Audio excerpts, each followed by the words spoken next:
Hey guys, this is Priyanka and welcome back to Mind Map Study with Fun. Today we are going to deal with the second chapter of Flamingo of class 12th English, that is Lost Spring Stories of Stolen Childhood, written by Anis Jung, both in Hindi and English. So let's get started. सबसे पहले हम बात करेंगे author के बारे में। जो author हैं एनीस जंग, उनका बर्थ हुआ था राउरकेला में और उनका जो एजुकेशन है वो हैदराबाद एंड यूएसए में हुआ है। इस चैप्टर के दो पार्ट्स हैं, तो हम इसमें फर्स्ट पार्ट करने वाले हैं, that is sometimes I find a रुपए इन द गार्बेज। इसका जो मेन कैरेक्टर है protagonist, that is Sahib, and उसका फुल नेम है साहिब आलम, जिसका मतलब होता है लॉर्ड ऑफ द यूनिवर्स। तो ये खुद में एक आयरनी है, बिकॉज वो एक रैग पिकर था, कचरा बुनने वाला एक लड़का था। तो उस लड़के के लिए एक लॉर्ड ऑफ द यूनिवर्स जैसा नेम रहना, that is irony in itself. And उसका जो फैमिली है वो सीमापुरी में रहता है, जो कि पेरीफेरी ऑफ दिल्ली में है, मतलब कि दिल्ली से ऑलमोस्ट बाहर है। एंड सीमापुरी में ऑलमोस्ट 10,000 राइस पिकर्स रहते हैं, कचरा बुनने वाले रहते हैं। और उनका जो घर है वो मड से बना हुआ है, टीन के रूफ्स है, और कोई सीवेज का कोई प्लानिंग वालिंग नहीं है। और बाद में हमें ये भी पता चलता है कैसे उसका साहिब का जो वर्क है वो चेंज हो जाता है, वह कैसे रैक पिकर से एक टी स्टॉल में काम करने लगता है और वह खुद का भी मालिक नहीं रह जाता है। इस चैप्टर में एक ट्रेडिशन के बारे में बताया गया है, that is tradition of being bear foot. तो जब उन बच्चों से पूछा जाता है कि आप नंगे पाँव क्यों रहते हैं, तो वे बोलते हैं सबका अलग अलग रीज़न्स होता है। कोई बोलता है कि मेरे पास नहीं है, कोई बोलता है कि यहाँ पे ट्रेडिशन है, हमें नहीं पहनने का मन करता है एंड ऑल। तो ये वही बात हो गई कि अंगूर खट्टे हैं। अगर किसी को अंगूर नहीं मिल रहा है तो बोलता है अंगूर खट्टे हैं, हमको नहीं खानी है। ये वही बात हो गई। तो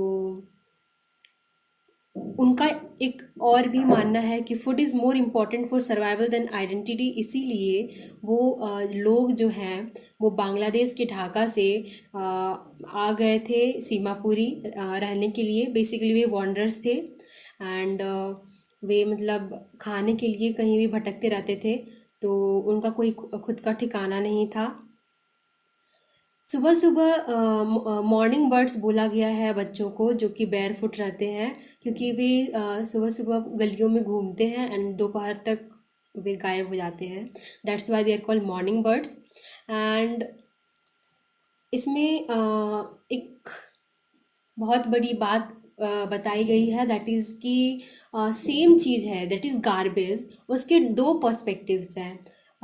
एक चिल्ड्रंस के पर्सपेक्टिव से देखा जाए तो एक वंडर का काम करती है। उन्हें उस गार्बेज में बहुत बहुत नई नई प्रकार की चीज़ें मिलती हैं, तो उन्हें बहुत आश्चर्य होता है बच्चों को। But for parents it's a type of survival, उन्हें इससे सर्वाइवल मिलता है और उन्हें गार्बेज से और कोई मतलब नहीं रहता है।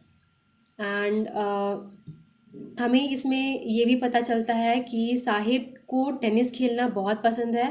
एंड जब उसे न्यू जॉब मिलता है तो उसको 800 कुछ मिलते हैं रुपए एंड खाने पीने का भी मिल जाता है। बट वह खुश नहीं मिलता है, क्योंकि वह खुद का ही मास्टर नहीं रह जाता है। हाँ, इसमें कुछ कन्वर्सेशंस हैं, जैसे कि जब ऑथर साहिब से पूछती है कि तुम ये काम क्यों करते हो, तो बोलता है कि कुछ करने के लिए है ही नहीं। तो फिर वो बोलती है कि तुम स्कूल क्यों नहीं जाते, जबकि ये बात पूछना नहीं चाहिए था, क्योंकि जब जिसके लिए सर्वाइवल ज़्यादा इम्पोर्टेंट है, मतलब अगर इंसान जिंदा ही नहीं रहेगा तो फिर पढ़ाई का क्या होगा। तो सबसे मेन चीज़ था उन लोग के लिए सर्वाइवल। तो इसीलिए ये बात ज़्यादा इम्पोर्टेंट नहीं रह जाती है।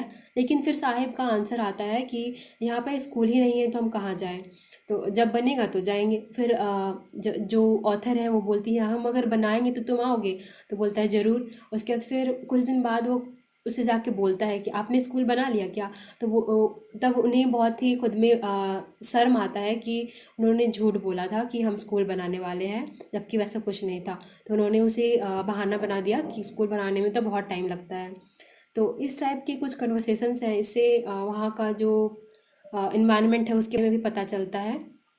सो या और एक छोटी सी स्टोरी है उडीपी से, कि एक प्रीस्ट के बारे में, कि एक प्रीस्ट था और उसका एक बेटा था जो कि मंदिर में हमेशा जूतों के लिए गॉड से प्रे करते रहता था।